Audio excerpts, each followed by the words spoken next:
ngā reo, i ngā rangatira mā, ahi hei Māori ai, kia ora koutou katoa. Welcome, councillors, to our June meeting, and our very important meeting where we look at our future, our long-term planning, and the hard work and the hard mahi that everybody's done, acknowledging our community's views and aspirations for their future in Hastings, Heretaunga.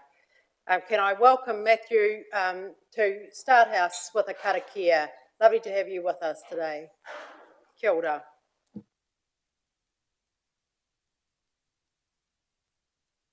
New Zealand citizen. Thrilled to see you. I remember I've been here a few times, and the last few times I was quite nervous. I feel no nerves now. I'm comfortable with you. Thank you for having me. Appreciate Mrs. Mayor a lot and all of you. Let me pray. Send greetings from the elders of Riverbend Bible Church and all the saints there. Just so everyone can enjoy your karakia. Okay, yeah, I did. Thank you. Thank you. Oh, you're watching on that. Okay, well that's all. Yeah, well they missed all that. Maybe they heard it. They will have heard you. Yeah, greetings again. Let's pray. Father, we come before you and we acknowledge that you are a good God, a kind God, holy, creator of the heavens and the earth.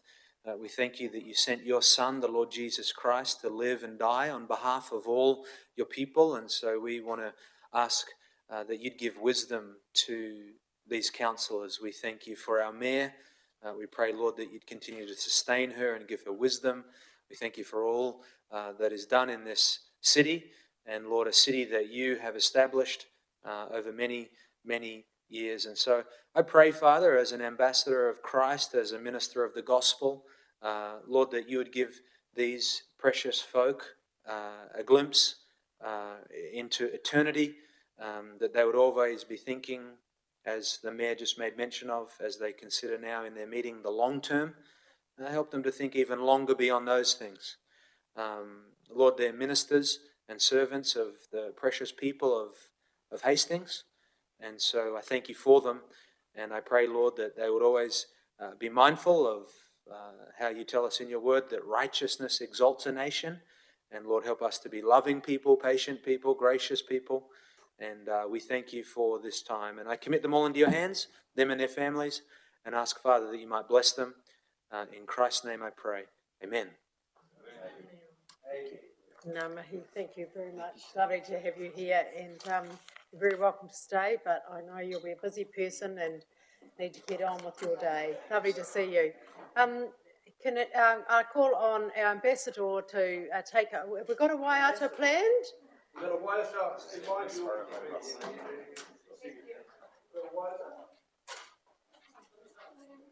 I think we should be upstanding for this.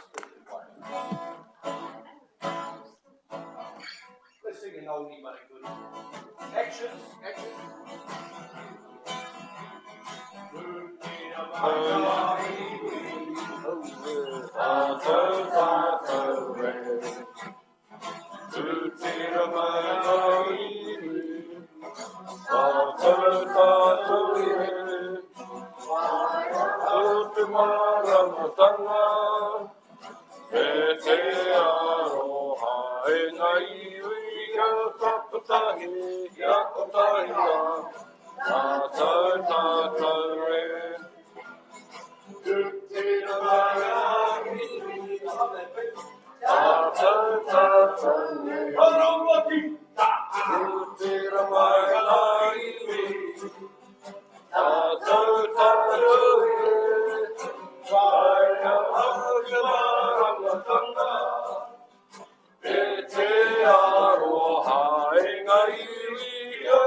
Beautiful.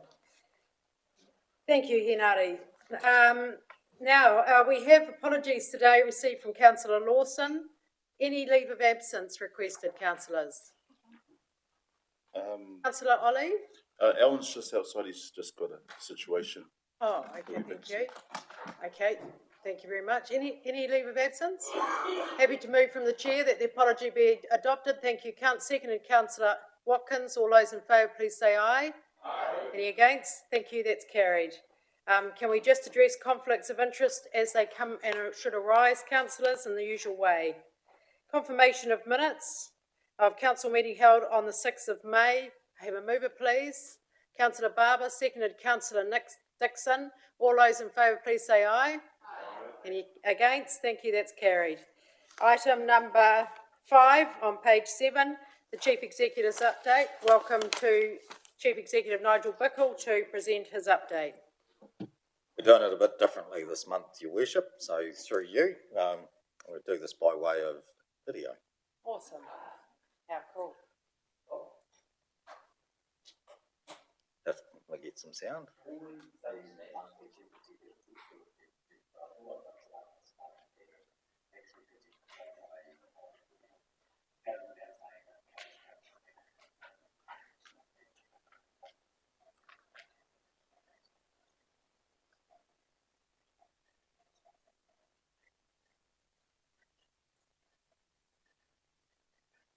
Creating the LTP.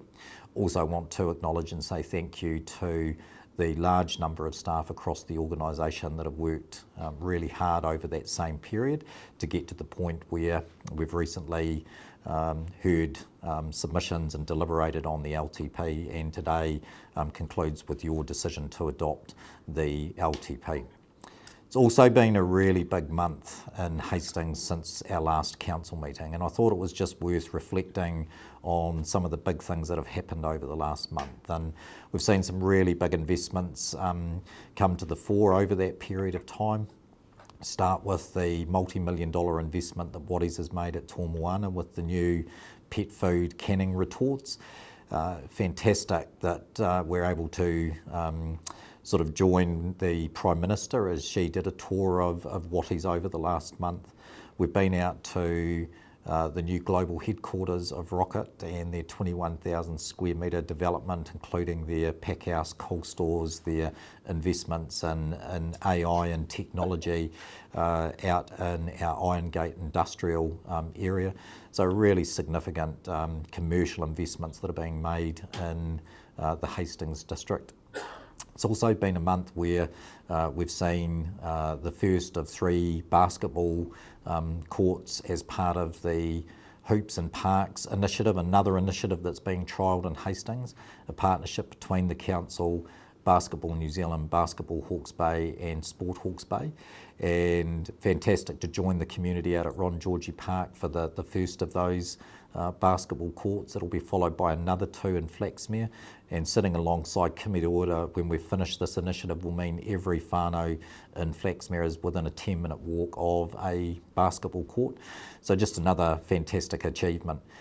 We've also seen the opening of the off-road cycle track as part of the Tukituk Loop. It's been many years in the making. Fantastic to see it finally delivered, and particularly like to pay thanks to our partners, Ministry of Business, Innovation and Employment and the Regional Council and Eastern ECT as our funding partners, and acknowledge the fantastic work of Graham Henson and Steve Cave in terms of project managing the delivery of this, and Tim Dodge and Dodge Contracting for the actual construction of the track.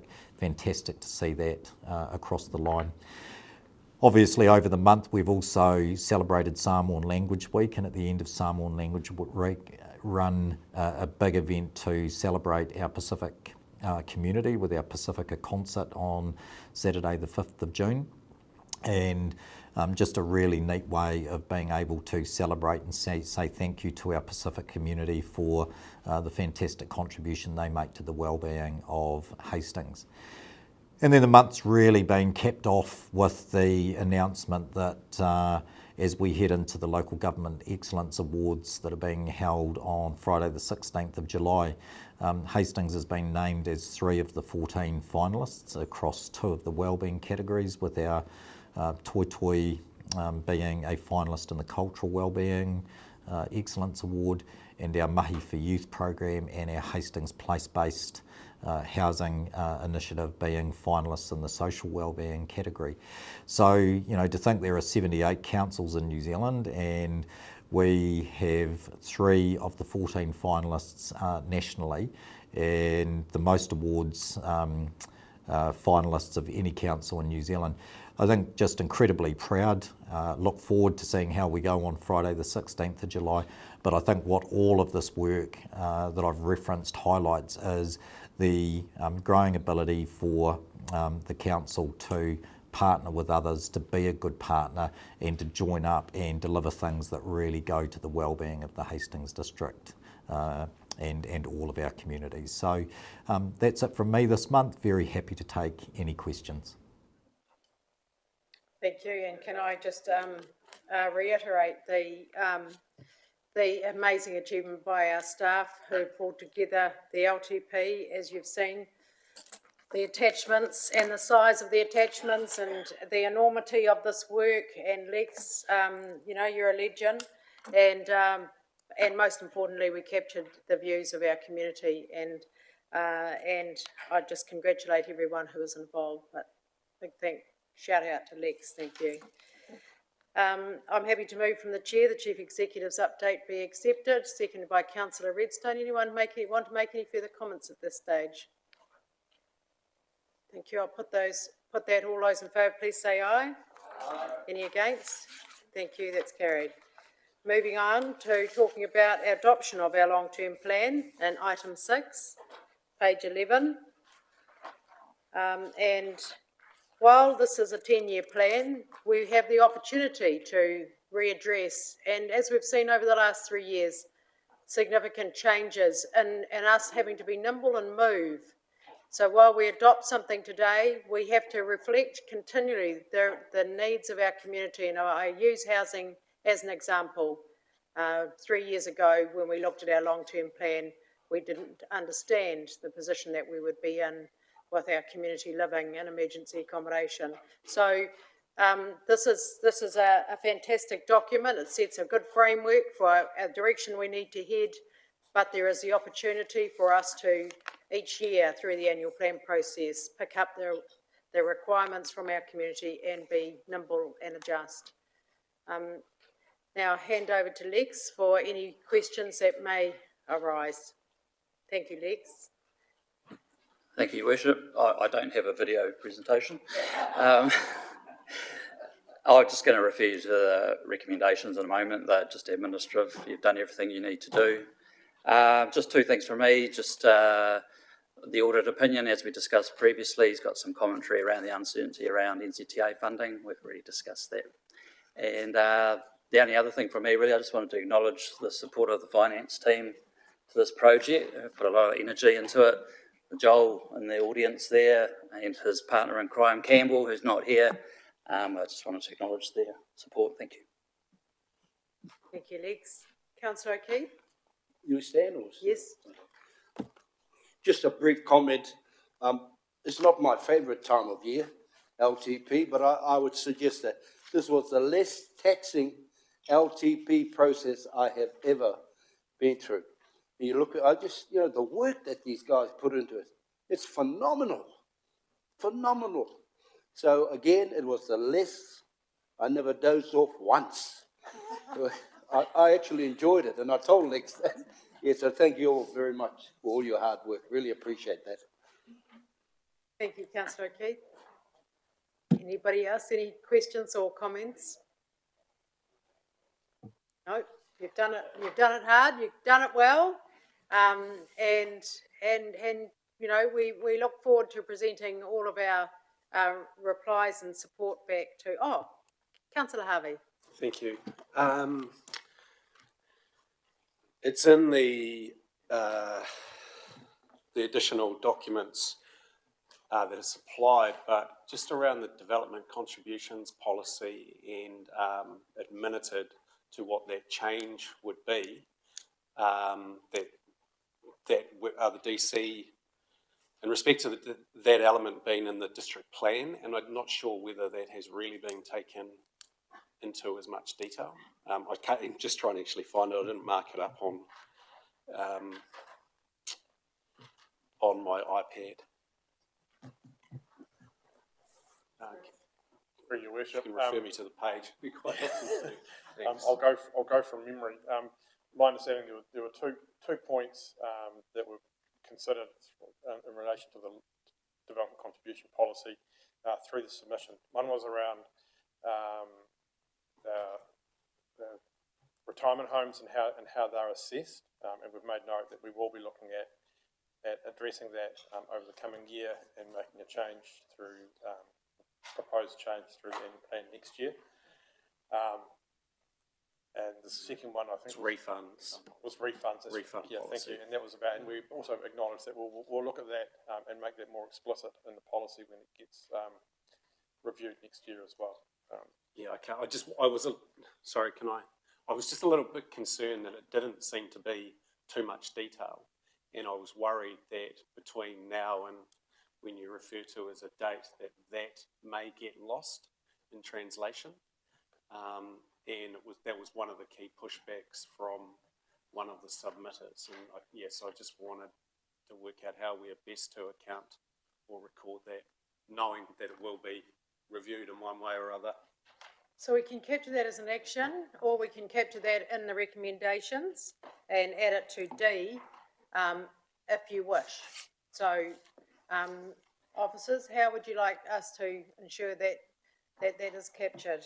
So that's making sure that we do that work, those 2 points that Bruce has just raised.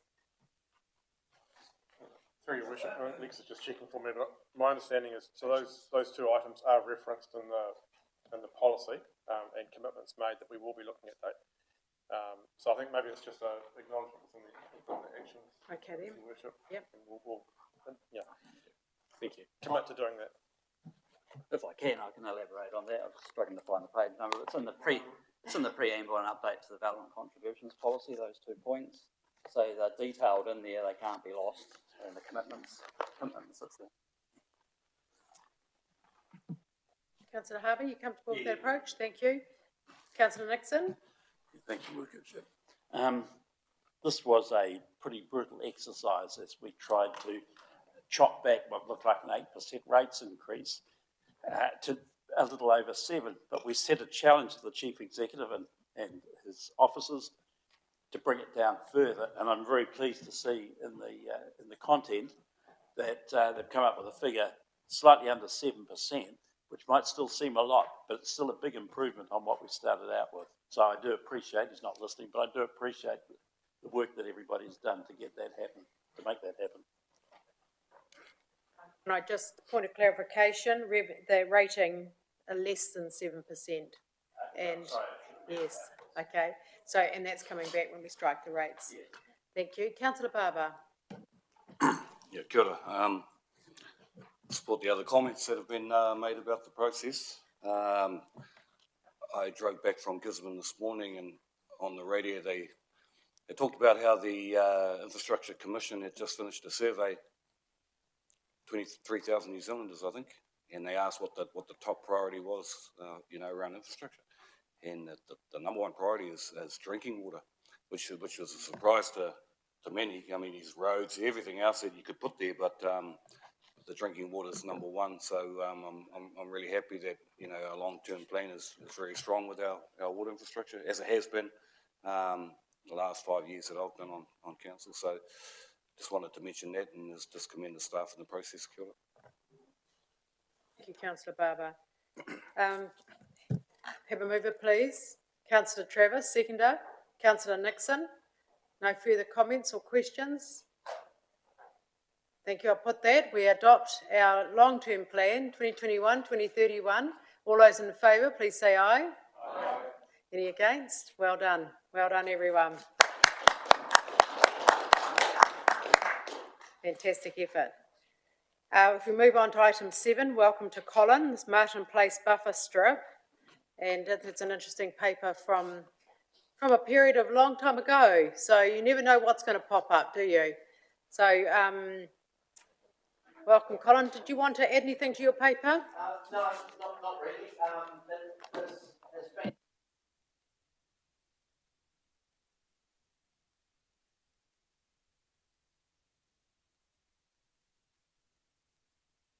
back into the dim dark days of the Havelock North Borough Council. And it's only really now that development's coming to that area. In particular, you've got residential growth, which has been redevelopment going on in there. You've got HDC and our water treatment plant and pumping station, and now the old Nimmins site is getting close to developing too. So these little packages of land are more important. They have now come to the fore. I do have one correction or amendment I'd like to make in terms of the recommendations. We need to add another lot. I've only captured 2 lots and there are 3. So I'd just like to record that lot 2 DP 14609 needs to be added to recommendation B in that list of lots. But apart from that, happy to take any questions. Thank you. Councillor Sholem. Happy to move the amended recommendations. Thank you, Councillor Sholem. A seconder, Councillor Kerr. Any questions or comments? I'll put that. All those in favour, please say aye. Any against? Thank you. That's carried. Item number 8. And this is about the change to our submission on Waka Kotahi setting of speed limits. And welcome, Bruce. And for those of you who may not have met Bruce, perhaps, Craig, you'd like to introduce Bruce. Kia ora koutou, thank you, Your Worship. So Bruce has joined us from GHD, so he is now within the transport team, Transport and Policy and Planning Manager, so a little bit of those who knew Sarath, a little bit of that role, but slightly elevated, and the likes of Lockley and Ian, who you've seen before, will now report directly to Bruce. He's going to take a lot of the forward planning, policy setting, oversight stuff for our transport team. And then obviously as we move forward into spatial planning and working with Regional Transport Group, having some involvement there. Has an extensive background up and down the country, worked for I don't know how many local authorities and assistance, and still does a lot of the crash investigation works, helping out GHD for when there are fatal incidents. So a huge amount of experience, and it's really great that we've been able to secure him as an employee. Thanks, Craig. Welcome, Bruce. Wonderful to have your expertise in our organisation.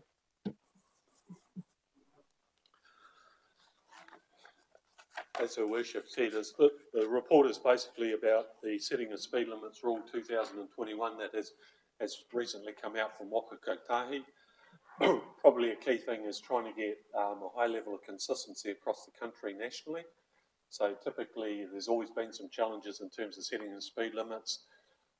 Big change is probably that a speed management plan would be prepared by a local or road controlling authority, raised with a regional transport committee who would then consider all of the submissions on it. So effectively that role of consultation would typically sit with them. Linked into it is there's also trying to bring in the state highway speed management plans, and as councillors will be aware of some of the challenges that have gone on. In this region, it's not inconsistent across New Zealand, but they would be looking at setting their own speed management plan that would come into the Regional Transport Committee. Other key elements out of it is by December 2029 is looking to have speed limits around all of the schools in New Zealand. So typically they would be either 30 or 40s, they might be 60 for a rural area, but basically trying to bring those down. So to me, there's some good elements around it. As you would have seen on the report, there's general support for what is proposed in terms of the rule, but there are some key areas of concern. With the speed management plans, obviously there has to be some visibility as to what a road controlling authority is going to be looking at so that it can fit into effectively a 3-year cycle. So again, it's got to fit into the LTP cycle as well. And therefore there would need to be that visibility probably at 12 to 18 months ahead of the LTP effectively being adopted to give certainty to move forward. Within that speed management plan, probably from a road controlling authority, we would be generally looking at things like the local area traffic management schemes as part of the improvements in terms of lowering the speed limit. We can't, and nor should we, just plonk up a 30k speed limit and expect people to abide by it without the enforcement around it. Arguably, is what we should be looking for is that our speed limits tend to be self-explaining to motorists, to the road users. They tend to look after themselves from an enforcement perspective, so there's not a need to rely on enforcement. So those are some of the elements around it. Typically, if speed limits are seen to be fair and reasonable, they'll be abided by the majority. It's not to say that we're not going to have the idiots out there. That happens anywhere. But in the main, as 99% of the people would tend to comply with it because they can understand that environment is telling them what speed they should be travelling at. Probably, I think the biggest concern is, in actual fact, is that the State Highway Speed Management Plan appears to be a separate process. And they were looking at an independent speed management committee that would peer review their overall process. That tends to be a concern around it because there's still a level of independence from the regional side of it. So what they would have would come into the Regional Transport Committee. The approach or the recommendation we've got here, in actual fact, is that they work quite closely with the road controlling authorities to develop a single speed management plan for the region. And then out of that that's the one that gets consulted on. The Independent Speed Management Committee would then effectively peer review and across nationally all of the speed management plans prior to a recommendation going to the Director or endorsing them for the Director of Land Transport Safety. So those are probably just the key elements that we have concerns in. So there's some very good points around it. It should be a much easier process in terms of consultation. A number of you would have had the experience of sitting and listening to all of the submitters on speed limits. And again, is it something that arose some years ago and a bit of a conflict with basically the setting of speed limits rule that was developed at the time and the consultation process there, which couldn't be overridden by the special consultative procedure of the Local Government Act, and hence they're now looking to try and simplify that overall consultation process. So I think there's some good points around it. I think while it hasn't been explicitly identified, it doesn't preclude a road controlling authority from looking at their own sort of processes for that community engagement prior to the development of the speed management plan. So that hasn't been taken away, and that'll be up to a road controlling authority as to how they want to proceed with that approach around it. So that's sort of the brief overview, and I'm more than happy to take any questions from councillors than you wish it. Thank you very much, Bruce. Councillor Kerr. Thank you, Your Worship. I was fortunate enough to go to Waka Kotahi's workshop on this, and I really like the way it's going to make, for example, Hastings and Hastings and Napier work together, because we do have we share some roads with different speed limits. So really support this. I still have a worry about Waka Kotahi's state highway roads and how we can get them to align with us. And so my question really is, do you think we've highlighted sufficiently that sense that NZTA are sitting outside of the Regional Transport Committee? And my little bugbear, State Highway 5, that maybe a blanket speed reduction imposed by Waka Kotahi is in lieu of what some may see as lack of investment.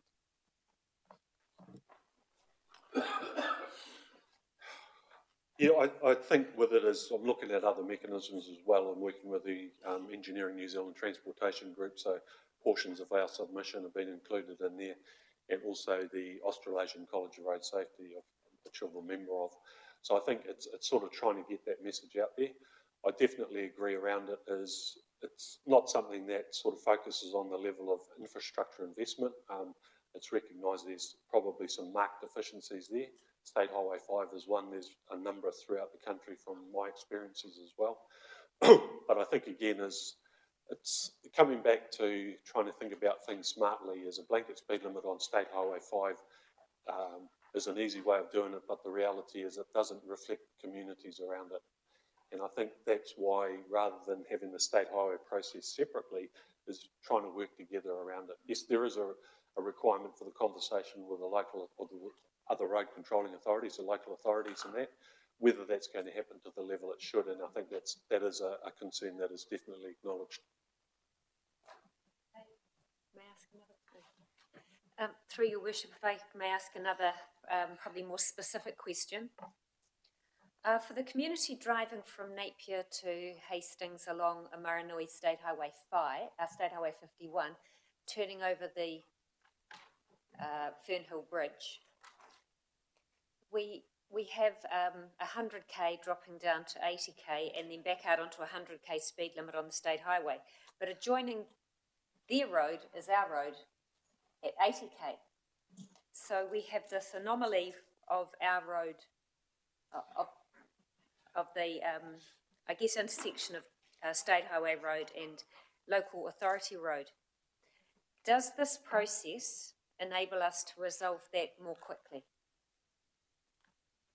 If it's, through your worship, if it's done together, then definitely, and I think those are part of the discussions, is we can be proactive around it and look at recommendations that do go through to Waka Kotahi in that regard to try and get some of that resolution. And I think this is, the nature of the rule is such that there is that working together, as typically the state highway has been done in isolation from the adjacent territorial local authority. But sort of looking at it as we have a number of communities, our Mahu community, for instance, is we've got local roads that intersect with the state highway. It's looking at it from a community perspective, and I think that's the way it has to be done. It's a much better approach around it. So we start recognising some of those smaller localities in that. But yes, it does allow for better working across the boundaries. Thank you, Worship. Thank you very much, and I'm happy to move. Thank you.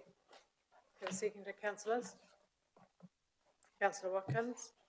Thank you very much, Bruce. I mean, this is work in progress for us. We just still need to make sure that we're looking after our community. We've got how many kilometres of roads, Mr. Thu? 1,600 kilometres of roads. But I think the opportunity of the Regional Transport Committee and Waka Kotahi being at the table is going to help us. But ultimately, is, you know, work in progress for us. Thank you very much, Bruce. I have the mover and a seconder. Can I put that motion, please? All those in favour, please say aye. Aye. Any against? Thank you. That's carried. Moving on to item number 9. Welcome to Mr. Clues. This is the Clifton to Tongoyo Coastal Hazard Strategy Joint Committee. Bruce, thank you. Through your worship, Mr. Clues is on his way, not quite here yet,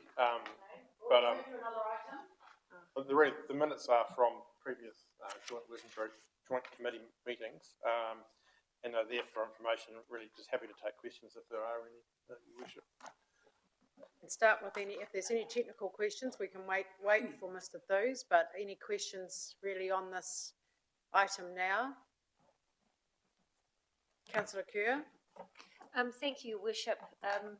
I'm happy to move the recommendations. These reports be received, but the one missing report, I think, I might ask my colleagues, is there not another set of minutes that we should be receiving very soon to be able to endorse? Thank you. Thank you, Mr. Allen.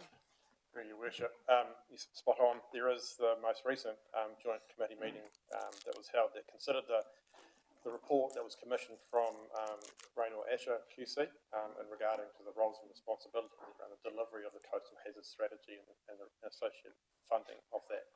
So we're looking at bringing the report back to council for your consideration on the 13th of July. Thank you. 13th of July. Mr. Close. We're looking forward to the report coming back on the 13th of July. If there's anything you'd like to add at this point in time? I'd like to quite free for taking over from me. Yeah. It sounds like you covered it adequately. Yes. Oh, good. It was a massive report to summarise, I can see. Yes. 13th will be a very interesting meeting. So we'll report to you on that one. Good, thank you. Councillor Dixon. More than happy to second the recommendations. Currently, the 4th of July, 4th of June meeting minutes are unconfirmed, so we'll wait for the July meeting. Okay, thank you very much. And Councillor Redstone, you happy with that process? So I have a mover and a seconder. Councillor Dixon, you've seconded? Yes. All those in favour, please say aye. Aye. Any against? Thank you, that's carried. Next one is welcome to Kevin Carter. This is the recommendations from the Rural Halls. Meeting that was held on the 24th of May and the allocation of funding to Kereru, Marae Kakaho, Waimarama, Marae Tōtara. Welcome, Kev. Anything you'd like to add to your paper? Nothing to add. How much have we got left in our rural core budget? Nothing. All allocated. All allocated. It's all allocated. Okay, well, that's good. Anybody like to question or add anything? Councillor Sears. Thank you, through you, Your Worship. Just to acknowledge again how successful the Rural Halls Maintenance Fund is. Applications were excellent as usual. Post the PGF funding, many of our halls are upgrading significantly across the whole region, in Marae as well, of course. And yeah, really well done to Kev and what he does. The workshop that was run last year to upgrade our Rural Community Board, Rural Hall boards and members around health and safety, governance, ways to apply for money has really lifted the standard across applications to us and to other places. So very supportive, of course, and thank you, Kev. Thank you, Councillor Sears. Councillor Kerr? I'd just like to give you an idea of how the council money sometimes goes round. So council provided Jamie McPhail with a grant from the Creative Communities Scheme to support the start-up, the small hall session. So we've had 4 very, very well-attended singers and concerts in our outlying rural halls. And it's just great, and it's good to see there's still 5 more events to come. And the feedback from the community has been, this is brilliant, this is how it used to be, this is awesome. So from our communities through council, thank you. Thank you, Councillor Kerr. Councillor Corbyn. Thank you, Your Worship. I think there is money in the Rural Halls Fund, but it's for earthquake strengthening. But the pot for repairs and maintenance is empty. I have a mover and a seconder, please. Councillor Redstone. Councillor Sears, second. Thank you. No further questions to Kevin. All those in favour, please say aye. Any against? Thank you, that's carried. Item number 11, this is the summary recommendations from the Rural Community Board meeting held on the 24th of May. Any attendees of that meeting like to comment on the recommendations? Councillor Sears. Thank you, Your Worship. Probably just to make a comment on the heritage. Apologies again, I have trouble with the hub. Loses my notes. Really just to comment on the, thank you, no, I needed my other ones, the Heritage Fund, that the Rural Community Board's gone out to, well, it's to everyone really, but within the rural community looking for heritage projects. It's the old drovers' huts that have been identified in the report you will have seen from Rural Community Board that we're looking to put heritage status on, and we're asking the community to advise us of places of special interest that we may not be aware of. So that's going out in the rural newsletter, but of course you may have your own networks that you can share this with. There may be a special stone hut or something of interest in somebody's paddock or behind someone's house, and we're looking to capture those and record them. Thank you. Excellent. Thank you very much, Councillor Sears. Someone like to move? Happy to move? Councillor Sears, second. Councillor Kerr. All those in favour, please say aye. Aye. Any against? Thank you. Those minutes recommendations are received. Now we move into a recommendation to exclude the public, and can I just ask the officers to first of all discuss this? Oh, sorry. Just before we move into our PX part of the meeting, on item number 4. There are actually 3 other council meeting minutes that we need to move, and that's a council meeting on the 20th of May, council meeting on the 3rd of June, council meeting on the 8th of June, with one minor amendment that Councillor O'Keefe left the meeting at 3:46 p.m. on the 9th of June. Thank you, Councillor Dixon. Thanks, Councillor O'Keefe. Any questions on those minutes? All those in favour, please say aye. Aye. Any against? Thank you. That's carried. Now, if I could have some, Mr. Allen or Mr. Bickle, thank you. Just- recommending to go into PX in order to protect our negotiating position without prejudice or disadvantage in relation to commercial matters. Thank you. Happy to move from the chair. Seconded Councillor Watkins. Any questions to the Chief Executive? I'll put that recommendation. All those in favour, please say aye. Aye. Any against? Thank you. That's carried. Right. Thank you, staff.